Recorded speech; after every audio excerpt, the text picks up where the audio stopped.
We're going to go ahead and do this thing. So, welcome everybody. So nice to meet you all. My name is Kari Brownsberger, and I am a health and wellness coach. And so that is what we're going to talk about today. We're going to talk about how we treat our bodies and how we can treat our bodies a little bit better if that's something that you want to do. So first, I want to start by recognizing how amazing it is that you guys are in this room right now. You are here because something about this topic spoke to you in struggling to take care of yourself and struggling to take care of your health. And you're here because you want to change that, which is awesome.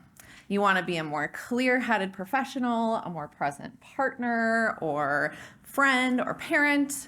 You want to feel at home in your own body. You want better for yourself.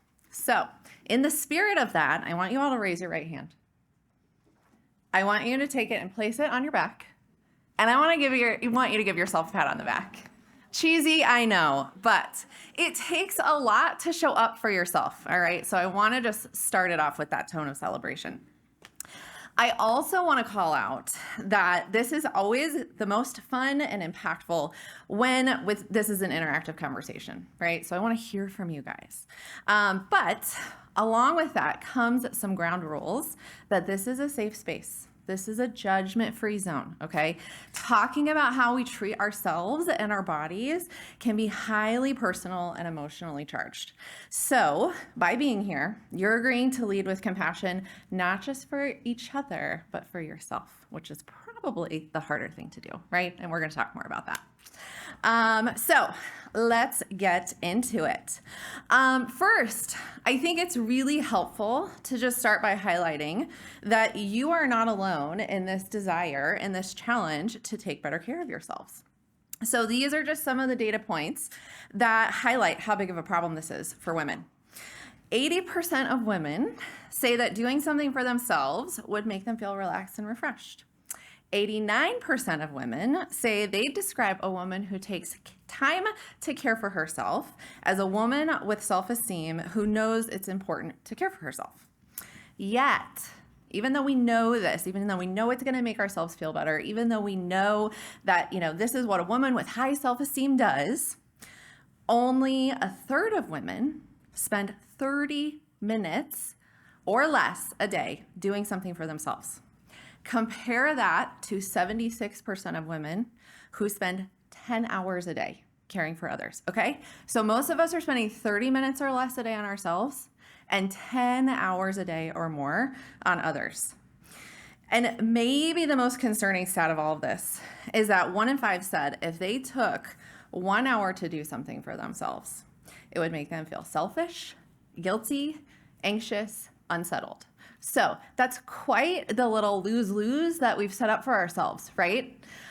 We know that it's important to take care of ourselves. We know we want to do it. And yet, if we don't do it, we feel bad. And if we do it, we feel bad. So that's what we want to focus on changing.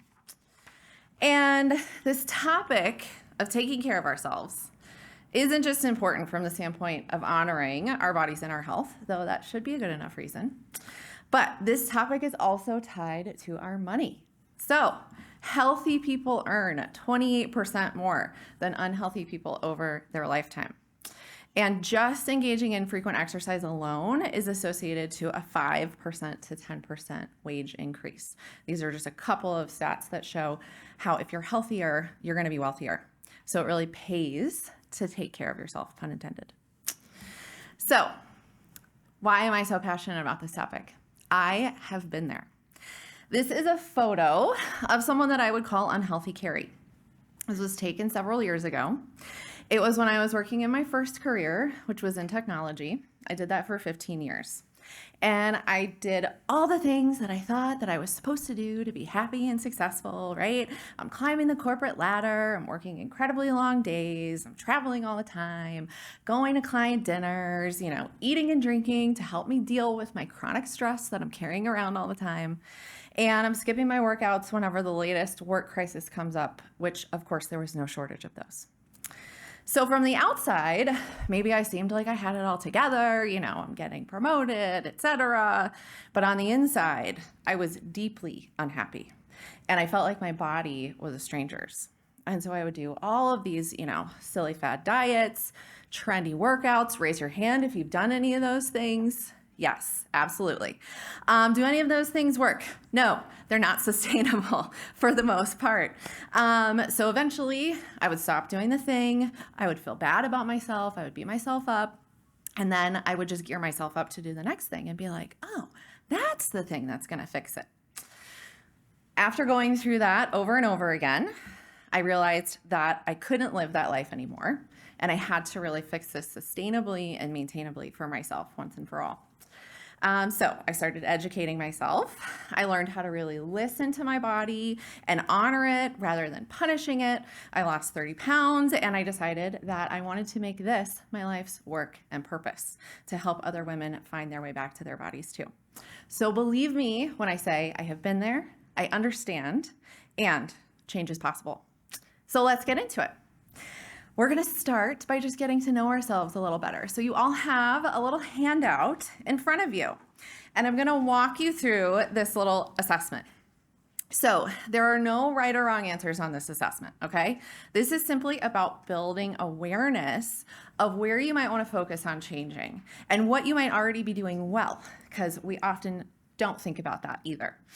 So we have to start from this place of awareness, okay? It's kind of like when you look into a closet and it's like, oh, it's dark and scary and it looks messy and I don't know what's going on in there.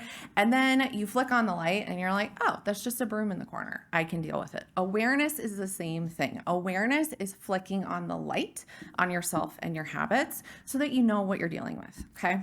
So that's what we're going to do is we're going to talk through each item on this assessment. And I want you to just color in the face that best describes how you feel about that area of your life right now.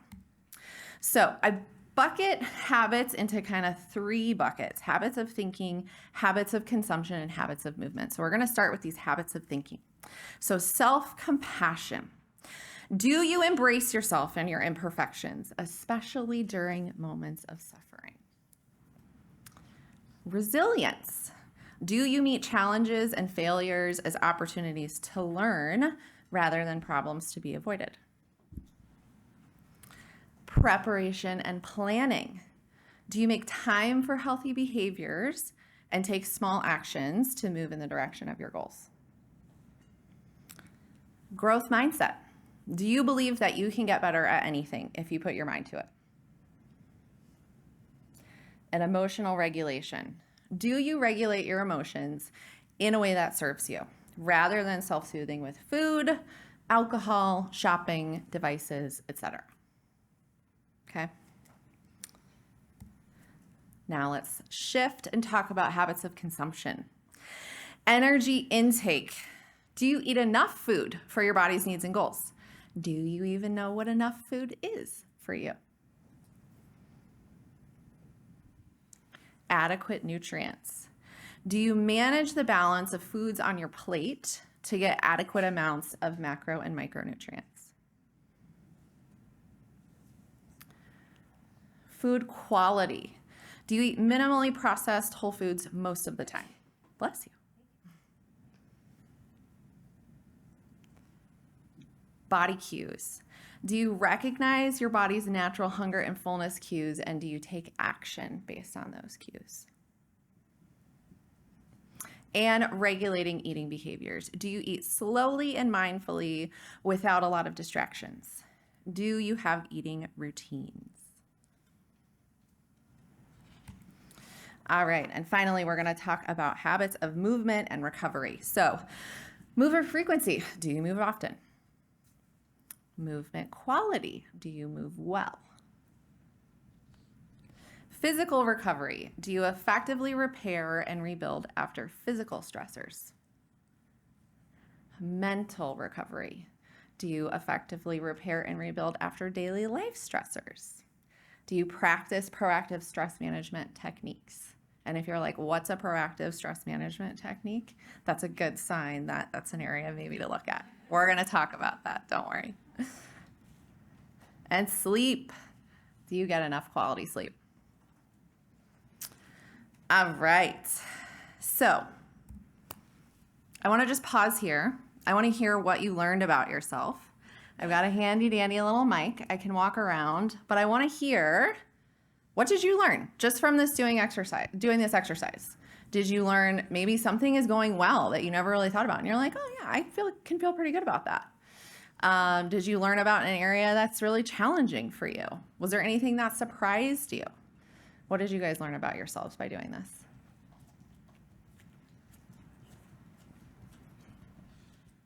Well, number one, I move around a lot, but I don't work out.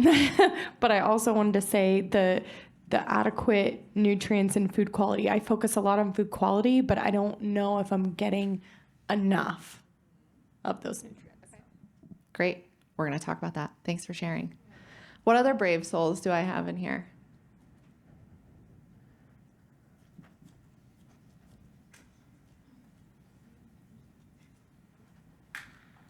Hi, Maria. Yes. Well, looking at this survey, I just realized that I'm a little better on the habit piece, and I have a lot of work to do on the movement piece. Consumption's right in the middle. So, interesting. Great. Thank you for sharing. Good to know where you need to focus and what you're doing well already. Anybody else willing to share? Got a couple more. Awesome. We'll hit you and then you. I noticed that I'm better at mental recovery than physical recovery. Awesome. Love that. So you're doing some things well in mental. We need to figure out how to apply that to physical. It's a good lesson. So I think I already reinforced my eating habits and my movement habits. My husband was a personal coach and a physical education teacher, so he's really good at regulating that for me. But in terms of emotional regulation, I think it's learning something new, especially after yesterday's conflict resolution class. I learned I'm an avoider, and so emotional regulation is something definitely to work on. I consider myself a very emotional person, but matter of dealing with those emotions, I think is something I can work on. Great. We're going to talk about that. Anybody else who wants to share? All right. And I sympathize for you with living with a health coach. My husband is here and he also lives with a health coach. And I think sometimes he regrets it, but sorry, honey. Love ya. All right. So hopefully that was helpful just in terms of turning that light on, right? Creating the awareness. But now, what are we going to do with that awareness, right? Awareness is great. Next step is action. So let's take action. So we're going to talk about all of these areas in more detail. And I want you to just kind of listen, take things in, take what resonates with you. If it doesn't resonate with you, throw it out. And then at the end, each of you are going to kind of create your individual action plan based on what you hear. Okay? All right. So back to our habits of thinking. I like to start this conversation with self-compassion because most people are like, eek, self-compassion. That's not really a strong suit for me. So if you're feeling that way, you are absolutely not alone. Especially high-performing, high-achieving individuals like yourself who are all here showing up for yourselves today, especially if you've probably done and accomplished a lot of things in other areas of your life, and your health is kind of the one area of your life that seems to elude you. That's very common among the clients that I talk to. And if that sounds familiar, that's probably happening because you created success in those other areas of your life with things like discipline and being hard on yourself. But here's the thing about self-compassion, okay? A lot of people think it's about letting yourself off the hook when things get hard. That is not it at all. When we are self-compassionate, we are motivated to reach our goals, not because we're inadequate as we are, but because we care about ourselves and we want ourselves to reach our full potential, okay?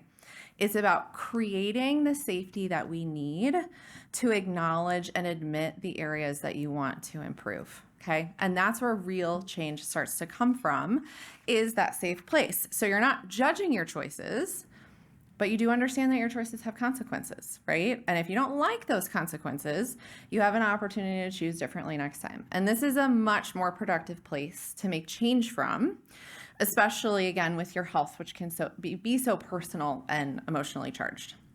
So I have a really great 3-step exercise that I like to recommend for people who want to work on improving self-compassion. And this is especially good in moments where you're really beating yourself up. You've done something that you're like, why did I do that? I'm so this, that, whatever. Catch yourself doing that. Notice and name it. And then do this 3-step process. So step 1, bring mindfulness to the situation. Okay. So this means just bringing a balanced factual awareness to whatever's going on and the emotions that you're dealing with. So try to be accepting and non-judgmental. So you're not diminishing it, but you're not also becoming overly dramatic, right? So for example, I was frustrated with myself because I ate a whole pizza last night. And I let myself get overly hungry. I didn't eat all day. And so I ended up eating more than I would have liked to, and I felt bad afterwards, and I was really hard on myself for my choices, right?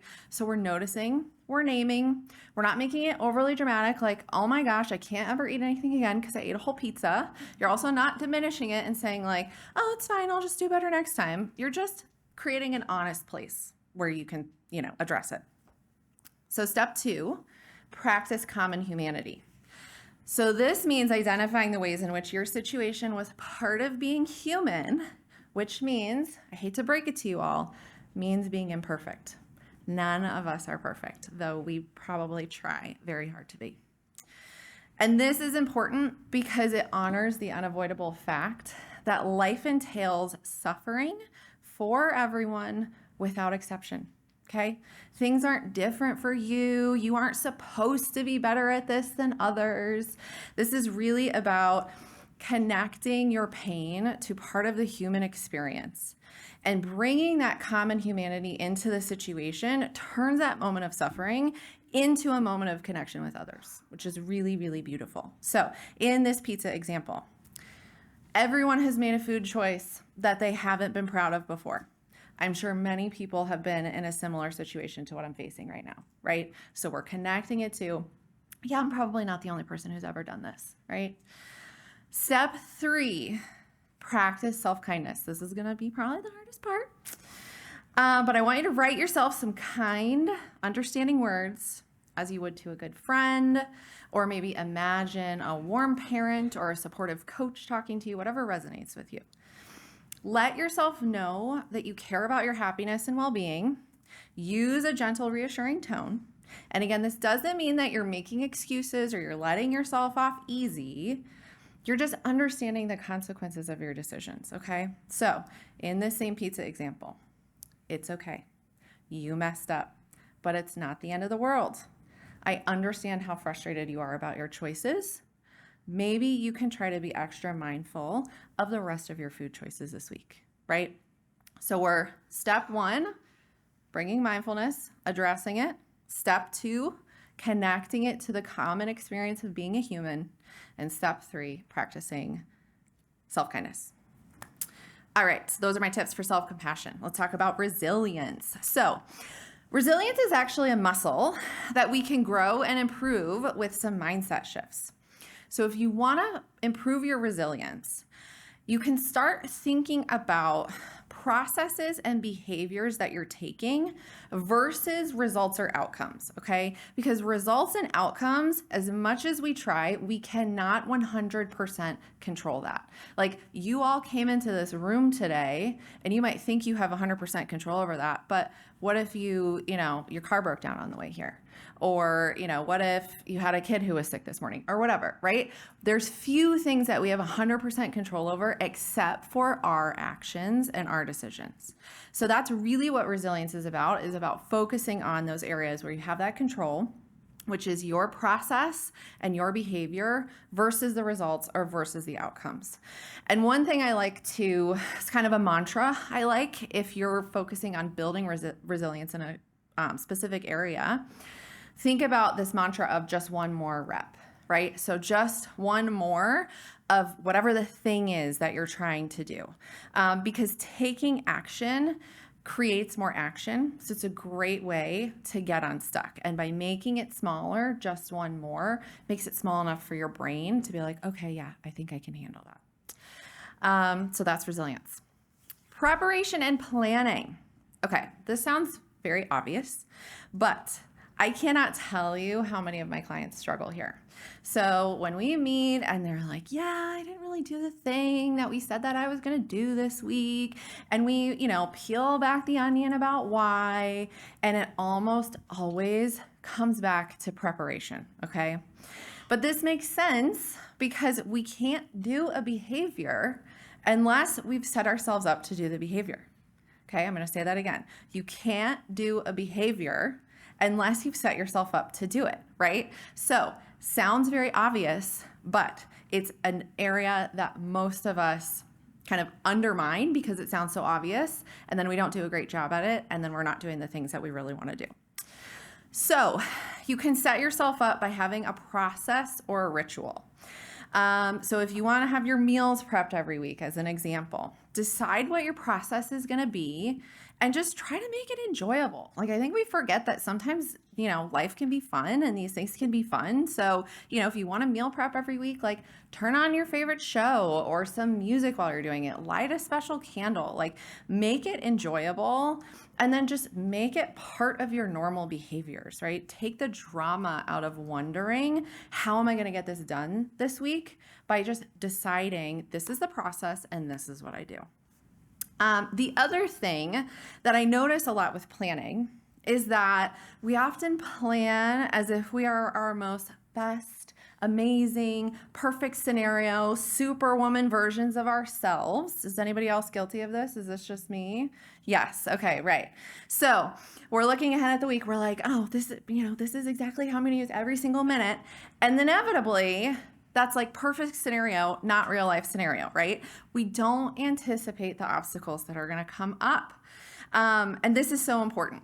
And the reason why, when an obstacle comes up and we're like, man, I always fall back into this old habit every time something happens. The reason that's happening is because a habit is like a shortcut for your brain, okay? It's a way that your brain has already solved a certain problem. And our brain doesn't want to waste energy solving the same problems over and over again. It's why it creates habits.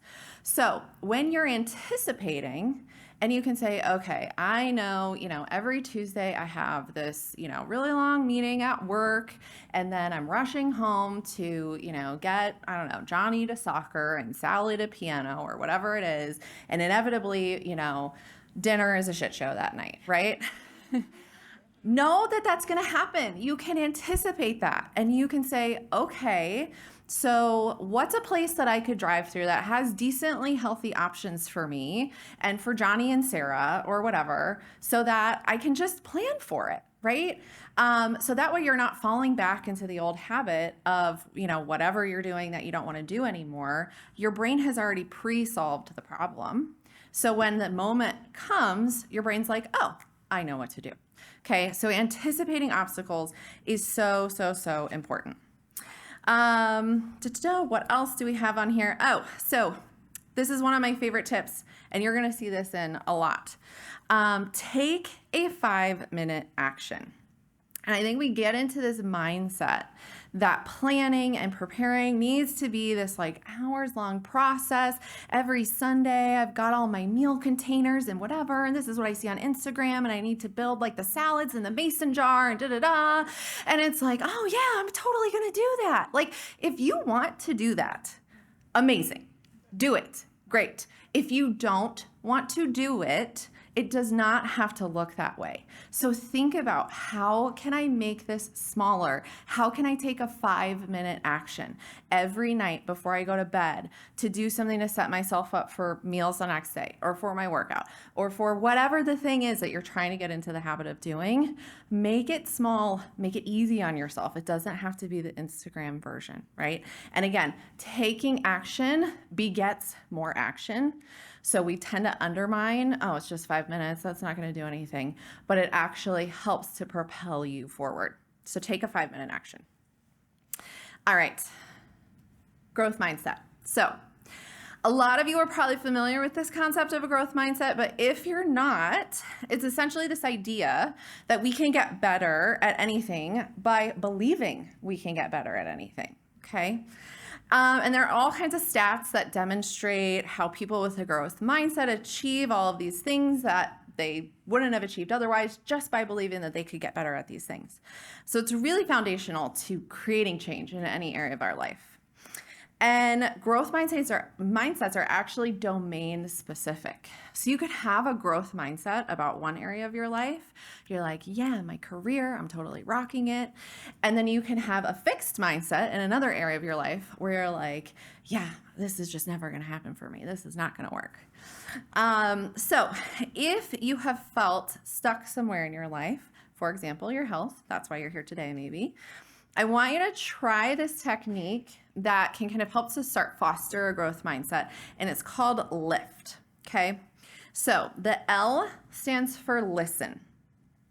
And this is really just about simply listening to your mindset through your own words, okay? So a fixed mindset is gonna sound like it's genetic, or I'm just the kind of person that does this or that doesn't do this, or I've never been good at that, or my whole family is like this. Those are signs of a fixed mindset. So if you hear yourself saying that about a certain area of your life, you might just want to notice that you may have some fixed tendencies there. If you notice that through listening, then go to I, investigate. So why do I think that?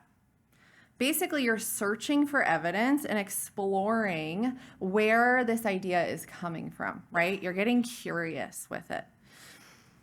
F then is for falsify. So as you're exploring, getting curious, wondering, why do I think that? You're going to ask yourself a couple questions. Is that really true?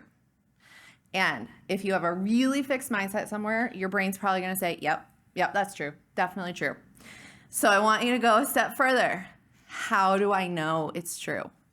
You're really looking for, how can I falsify this? Another good way to do this is to say, do I have any evidence against this? So let's say, your fixed mindset is, oh yeah, this thing is genetic in our family. Except for Uncle Bob. Uncle Bob is he has this thing all figured out or whatever. Well, okay, so that's maybe evidence that it's not genetic, right? So looking for how you can falsify what you think to be true. And then T is for test. So test how it might be possible to change this specific thing. And I'll give you maybe a silly example, but last winter especially was, if you live here in Boise, it was colder, wetter, longer than a lot of our winters. And I love walking outside. It just makes me feel good mentally, physically, whatever. But typically in the winter, I don't walk outside as much. And so last winter, I was like, you know what? I'm just going to see if I can be a person who takes walks in the winter. Again, I know that sounds silly, but I'm like, I'm just going to see. I'm just going to see if I can do it, right? So, I'd put on my extra layers and whatever, and I go out for my walks. And yeah, the first, couple times I was like, yeah, it's really cold. I don't know if I'm going to be a person who walks during the winter. But the more I did it, the more I tested it, I was just like, you know what? This is actually kind of nice. Nobody else is out here. It's really quiet. It's really calm. Again, my poor husband, I would drag him on walks and I'd be like, isn't this great? There's no one else here. We're people who walk in the winter. He's like, you're a person who walks in the winter.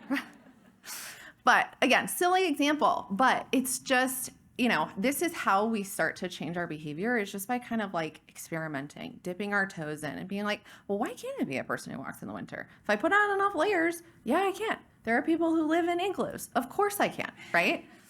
So that's my little spiel on growth mindset. And last but not least, emotional regulation. So this came up a little bit when we were, talking about feedback from our exercise that we did. So here's the thing. If you struggle with emotional regulation, you can't think your way out of a feeling problem, okay? You can't think your way out of a feeling problem. You can't negotiate it. You can't persuade it. You're going to have to face the emotions. I know that sucks. It's icky. It's hard, but you can't think your way out of it, okay? But you can use thinking as a guide and an observer to help you navigate the path of facing those emotions, okay? So a few ways you can do that are with an awareness journal. So building on the awareness that we built just today, if you have a certain behavior that you're like, yeah, I don't know what's going on there, or some, emotions you're dealing with, journal to yourself, what's happening before I feel that thing or I'm doing that thing? What's going on during? And what's going on after? And just start to notice, can I identify any patterns here? Is it when I always get, a call from my mom, or when I always get an email from this particular person, or whatever, right? Start to notice if there are patterns. Another thing you can do here, I call this a 5-minute discomfort deal. So this is really helpful if you notice that you feel an urge and then you immediately take an action that you don't want to be taking. So as an example, like emotional eating, stress eating, something like that. So the idea with this discomfort deal is you're creating space between feeling the urge and taking the action, right? Because, when you're dealing with it, it's like, oh, I feel stressed. I want to have that chocolate, right? Urge, action. 5 minutes creates space for you to get back into your wise mind and decide if you really want to have that chocolate, okay? So what you do is when you feel the urge, you take out your phone, you set a 5-minute timer. You can do whatever you want in that 5 minutes. You can go for a walk around the block, you can, vent to someone, you can hang out with your pets, you can, really sit and think about the thing, whatever you want to do in that 5 minutes. It doesn't matter. Again, it's just about creating space. When that 5-minute timer is up, you're an adult. You can make an adult decision and you can decide if you want the thing or not, right? So it's not about, oh, I'm going to set a 5-minute timer to just delay doing this thing I want to do. Sometimes you might be like, yeah, I really need the chocolate right now. I really want that. But you're the one making the decision, right? From your wise mind, not the urge making the decision. And then there might be other times where you're like, yeah, you know what? I don't really need that. Like, so what? So-and-so is annoying. I don't really need that, right? So again, create that space. I call it a discomfort deal because it's 5 minutes of feeling uncomfortable and you're just going to decide to do that. A couple of other things here, exploring alternatives. So, in that same example we just talked about, maybe you're like, oh, every time I'm stressed, I want this chocolate.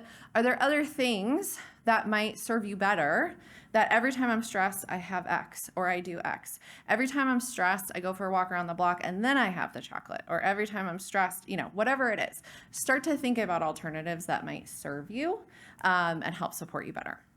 And then, of course, I could not talk about emotional regulation without saying, if this is something you're really struggling with, seek therapy. Absolutely. All right. So those are our habits of thinking. Let's talk about consumption now. So energy intake. If we are eating more or less than our body requires, we will gain or lose weight. That's just how our bodies work. So if you feel like you're not eating enough, or you're eating too much, here are some things that you can do. First is just tracking your energy balance. And yes, this can be done with things like calories or macros, but I actually like to use my hand to help me measure. So if anyone's familiar with the hand size guide, I'm gonna talk you through it. Your palm is 1 serving size of protein, okay? Your fist is 1 serving size of vegetables. Your cupped hand is 1 serving of carbohydrates. And your thumb is 1 serving of fats, okay? So that is really, really useful for helping to gauge how much you want to be eating of all of those things. And the great thing about your hand and why I like it is because it's sized for your body. So everyone has oh yeah, absolutely. Okay. Palm is 1 serving of protein. Fist is 1 serving of veggies. Cupped handful is 1 serving of carbohydrates. and thumb is 1 serving of fats. Okay. So your hand is sized for your body. So it's generally directionally going to be pretty accurate for how much food your body needs. And you take it everywhere with you, right? So you don't have to carry around your food scale, your measuring cups, whatever. You can go out to dinner, you can go to parties, etc. And it starts to teach you kind of how to build a plate that looks right for you based on being able to say like, okay, yeah, that's about the amount of protein that I need. So for most people, getting 1 to 2 of those at each meal, so 1 to 2 palms of protein, 1 to 2 fists of veggies, 1 to 2 cupped handfuls of carbs, 1 to 2 thumbs of fats, that's generally directionally about how much food people need. Now, it's impossible for me to sit here and tell you what each of you need individually because you're all different, but you can kind of use that directional guidance to kind of help you understand how much food I should be eating. Another little trick here, again, this is one that sounds really obvious, but it's really easy. Use bigger or smaller plates. If you're trying to eat more, use bigger plates. If you're trying to eat less, use smaller plates. We tend to just fill up the surface that's available. So that's a really easy swap that you can make. Another thing I like to suggest to people here is the hunger and fullness scale. So if you think about a scale of 1 to 10, 1 being, I'm so hungry, I want to eat these papers right here in front of me. And 10 being like Thanksgiving dinner full, I can't stand up, I have to unbutton my pants, I'm so uncomfortable, right? That's your scale, okay? And you generally want to try to stay between like a 4 and like a 7 or an 8. So if you think about 5 is totally neutral on that scale. A 4 is going to be like, okay, yeah, I'm starting to feel hungry. I'm starting to notice that I could eat something, but you're not getting into the 3, 2, 1 territory of like, oh my God, I want to eat anything, right? Because that's typically when we get so overly hungry that we tend to then overconsume, right? Or we're not eating enough for our needs. So you want to kind of eat around that 4, and then you want to stop around a 7 or an 8. So that's going to feel like, okay, I'm satisfied, but I'm not stuffed. I could take another few bites, but that would probably put me over the edge into being kind of starting to get uncomfortably full, right? So you're satiated, but you're not overly full. And so that can kind of help you manage, eating too much if that's a challenge for you. So that's energy intake. Adequate nutrients. So if the previous point was about how much food, adequate nutrients is about the types of foods, right? And so we talked about the hand size guide. We talked about directionally how much you want to eat of each of those things. But I do want to zoom in a little bit about protein and veggies because most people are under consuming protein and under consuming veggies. So if you're worried that you're not getting adequate nutrients, a really great place to start is just by adding a bit more protein, adding a bit more veggies. And here's why protein is important. It is the building block of every single cell in our body. Our body always has a reason to use protein, okay? So it's very hard for us to overconsume it because as soon as we eat it, our body's like, yep, I can use that for repairing this cell or building this cell or doing whatever. So it's really, really, really good for us. It also helps keep us full and satisfied and energized. So protein is really great. And again, most people are under consuming. So if you're worried about nutrient intake, you can start by adding there. Yes.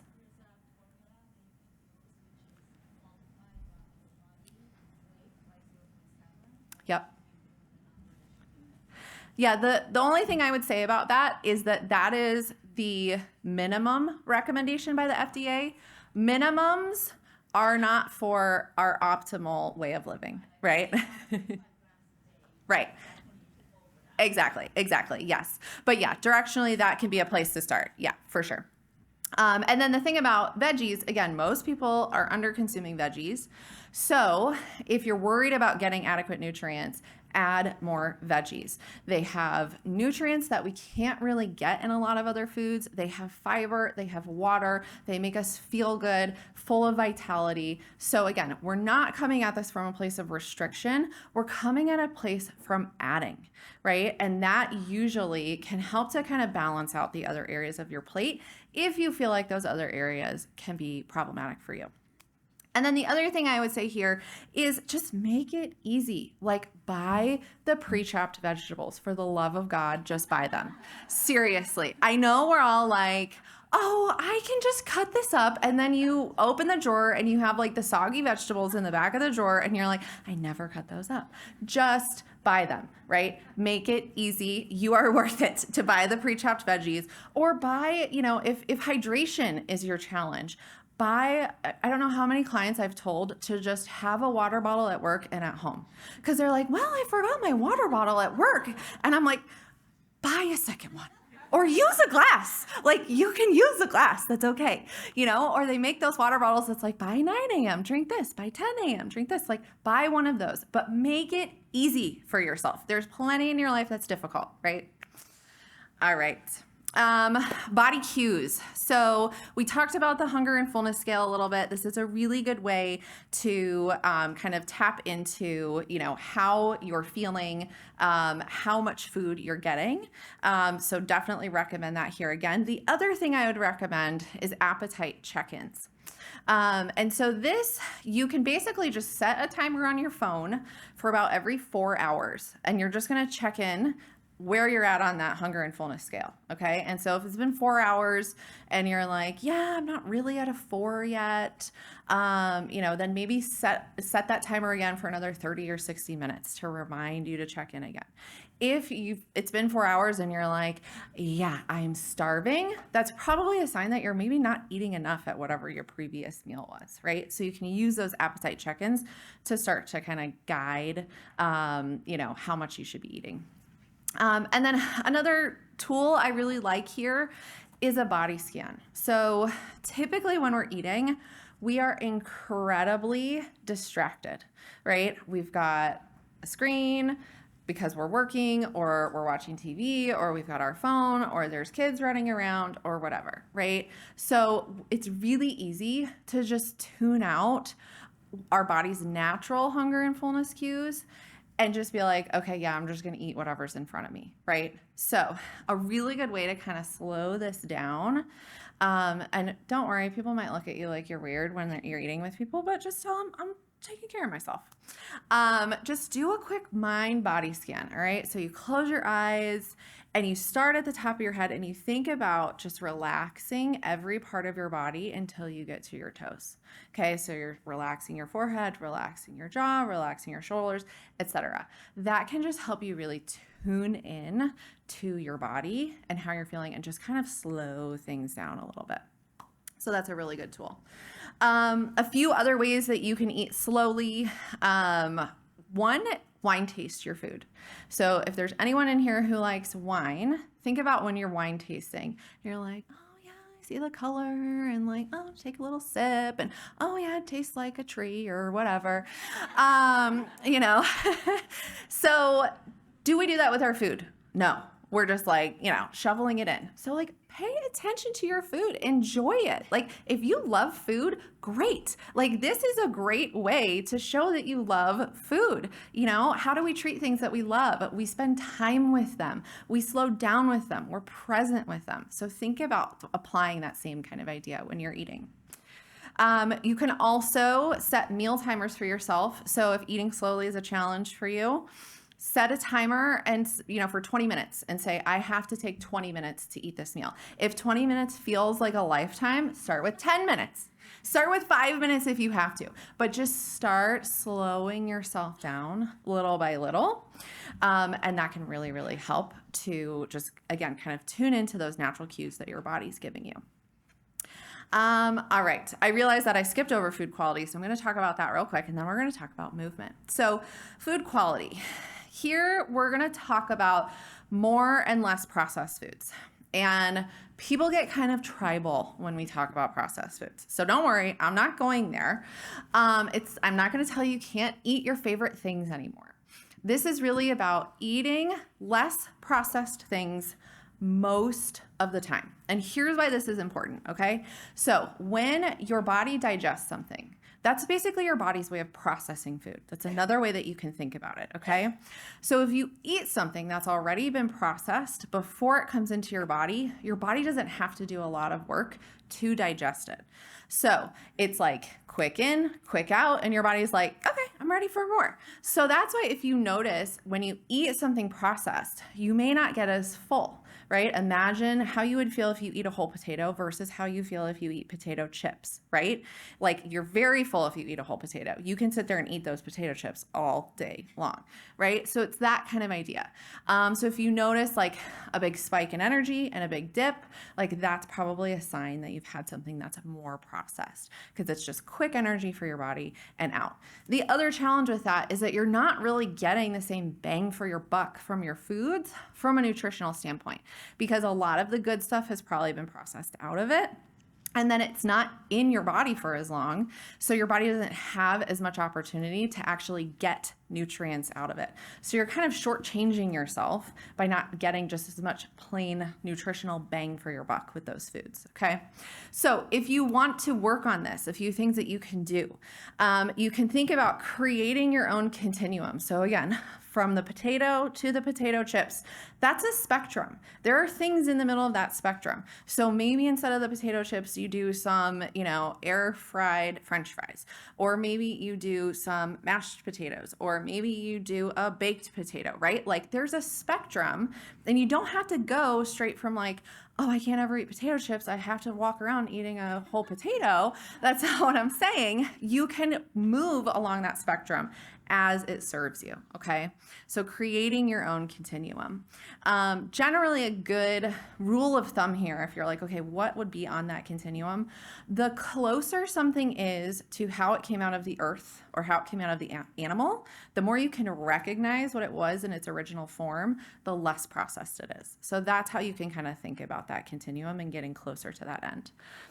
We talked about addition versus restriction already, but the other thing I would say here, again, like in the spirit of food being joyful and fun, experiment, have fun with it. Like explore your grocery store, go to the farmer's market, be like, I don't know what this weird fruit is, but I'm gonna try it. Like have fun with it. Make a goal to try a new fruit or vegetable every month, right? There's no saying that this can't be something that you enjoy. All right, that's consumption. Now we're going to talk about movement. So movement frequency. So our body was built to move.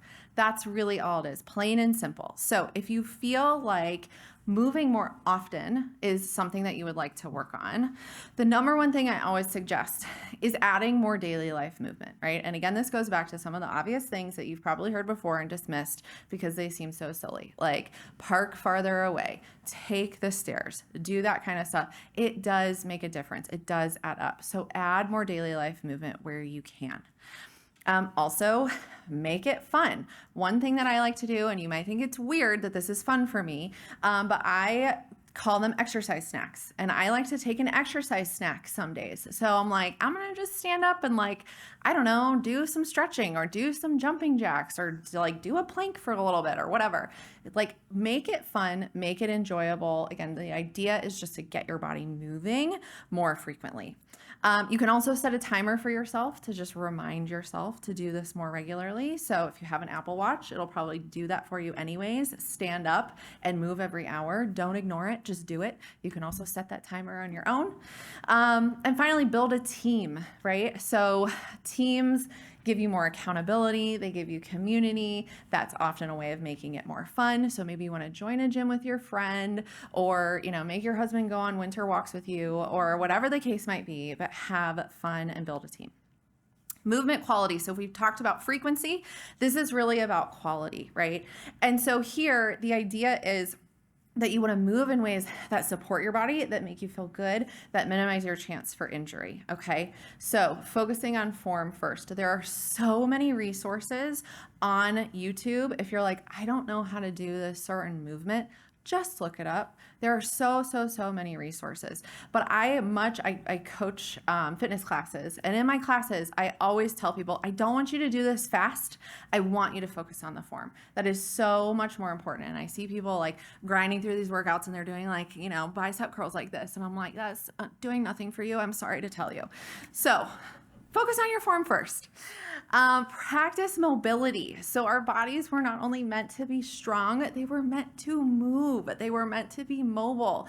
Has anyone seen those bodybuilder guys that walk around like this? Like nobody wants that, right? You want to be able to use that strength. So okay, she's the exception. But again, there's a ton of resources for mobility. If you just go to YouTube, Google, 5-minute mobility workout, like do it. I know that it feels tedious and you're like, this isn't doing anything. It is, I promise. And it's really, really important. The other things I would say here are just getting curious and doing that body scan again. We've kind of talked about that stuff, so I'm not going to spend too much time on it because I want to be mindful of time. But that's movement quality. So recovery, physical and mental recovery, these are kind of connected, so I'm going to talk about them together. So here's the thing about recovery. Recovery is recovering from a stressor, okay? And so that stressor can be physical in the form of a workout or something like that. It can also be a mental stressor, but stress is actually a physical response in our body. We might have thoughts and feelings about that stress, and that's where we also need to focus on that mental recovery. But, stress comes from cave people times when, fight or flight, you were approached by, a lion or whatever, and you're like, this thing is going to eat me. And your body had to ready a bunch of energy to either fight it off or to run away from it. Okay. So that's the stress response happening in your body. Now we still have that stress response. It's just now the stressors that happen are not the lion. It's, the email or the kids or the whatever the thing is, right? So people are walking around. A way I like to describe this is we're walking around with all of these stress tabs open in our mental browser, right? Of all these stressful things that are happening. And without creating closure on any of those situations, without closing that stress tab, what happens to our browser? It eventually is just like, yeah, you can't open another tab. I'm going to shut this thing down, right? So this is why recovery is so important, because we have to close those stress tabs. So if you think back to fight or flight and what kind of closes the loop on those things, if our body's readying a bunch of energy to fight something off, a really good way to kind of trick your body into thinking that it's dealing with that stress response is with movement. Right? So movement is a fantastic stress management tool. And again, we're talking about physical recovery here too. So that movement doesn't necessarily need to be a super intense workout. If you need physical recovery, it can be, a walk or, foam rolling or whatever the case might be. But using that energy in some way is a really great stress reliever and kind of closes those stress tabs. The other thing that you can do, so if you think about the flight response, okay, you sense the lion, your body's ready to all this energy, you run away, you're back to your village, you're like, oh my God, I just saw a lion, this was crazy. And then you're feeling, safe and calm again with your people, right? So you want to do things that can help you create that same feeling of safety and security. That's kind of the other way that you can close your stress tabs. So that might be spending time with loved ones if you find that your loved ones are calming to you. Spending time with pets, right? Getting outside or getting into a flow kind of state, right? Where you kind of lose all sense of time and space. So that might be playing an instrument or, painting or puzzle or whatever. Or breathing. Breathing is really, really fantastic for creating that feeling of safety and security. Because if you think about it, when you're stressed, you're breathing like, right? If you're breathing nice and deeply, your body's like, oh, we must be calm because otherwise we wouldn't be breathing this way, right? So it's a really good way to kind of trick your body into calming down. One of my favorite breathing tools is called box breathing. And so essentially you breathe in for a count of 4, you hold it for a count of 4, you exhale for a count of 4, and then you hold it for a count of 4. Do we want to try that real quick? Let's all try it. Yeah. All right. So inhale for a count of 4, 3, 2, 1. Hold it for 4, 3, 2, 1. Exhale for 4, 3, 2, 1. Hold it for 4, 3, 2, 1. Do we all feel a little bit more calm? Yeah, I know. It's amazing. Okay, so breathing. That's another great way to create recovery. And last but not least, sleep.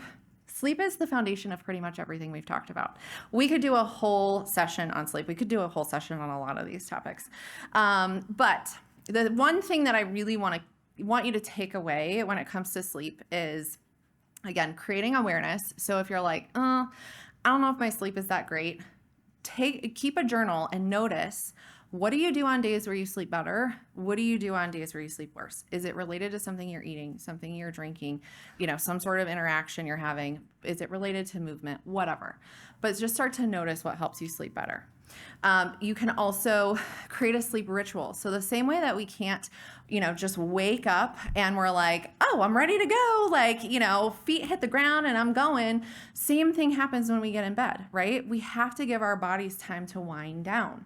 So create a ritual for yourself. Usually it helps if you have the lights lower, if you turn the temperature down, put away your devices. I know nobody wants to hear that, but that device is keeping you awake. I'm sorry to say that blue light is actually, the way it interacts with your brain, it actually keeps you awake. So if you're like, I scroll to fall asleep and I just never fall asleep, it's because it's keeping you awake. So put your phone down, right? But create a ritual that kind of readies your body for sleep. All right, I know we're really close on time here, guys. So I know we covered a lot. And I know it's probably really easy right now to be like, oh my gosh, I'm overwhelmed. I want to do all these things. Or maybe you're excited. Oh my gosh, I want to do all these things. Either way, the thing I want to leave you with here is picking one thing that you're committed to doing for yourself in the next week based on what you learned today. And if you're like, oh, I don't know what the thing is to pick, and it doesn't matter. Just pick one thing. Again, action creates more action. So that's a really great place to just start with one thing and just build from there. All right. So we've got 3 minutes, I guess. In our last 3 minutes, I just want to leave you with this thought. Think about all the lives that you will impact by becoming a better version of yourself, especially your own. All right. And I'm happy to take a few questions if anyone has any questions before we go. Yes.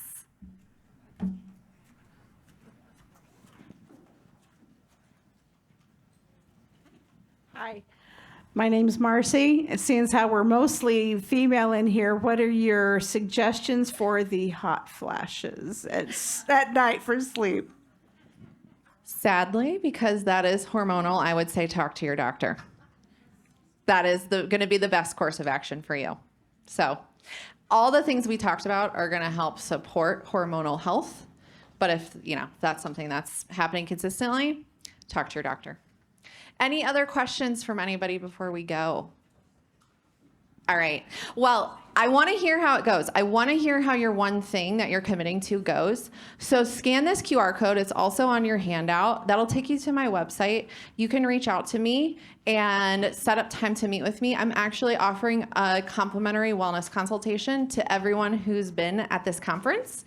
So you can set up time with me. You can get personalized feedback, thoughts on everything we talked about today, and I'd love to hear from you. All right, last question. Oh, okay, no worries. We can talk later. Yeah. Wellness consult with me. So basically, I have an intake form where you tell me everything about yourself. You tell me about your health history. You tell me about your goals. You tell me about your habits. You tell me about what you want to do and the, kind of gap between where you are and what you want to do. And from there, we would create a personalized nutrition plan, movement plan, recovery plan, sleep plan, basically everything that we talked about today, we would customize and personalize for you. And then you can either take that plan and do it on your own. Or I have a lot of clients who are like, yeah, I need the, structure and support and accountability of working with a coach. And so then we would work on that plan together. So that's what that looks like. So yeah, it was great to see everyone today. If you're local to Boise, you can also come see me at Wonder Medicine, which is a longevity medical clinic here. Come talk to me if you're interested in longevity. It's a pretty cool area.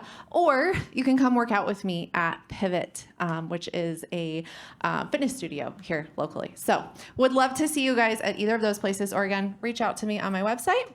But thank you so much for coming today, and I hope you enjoy the rest of the conference.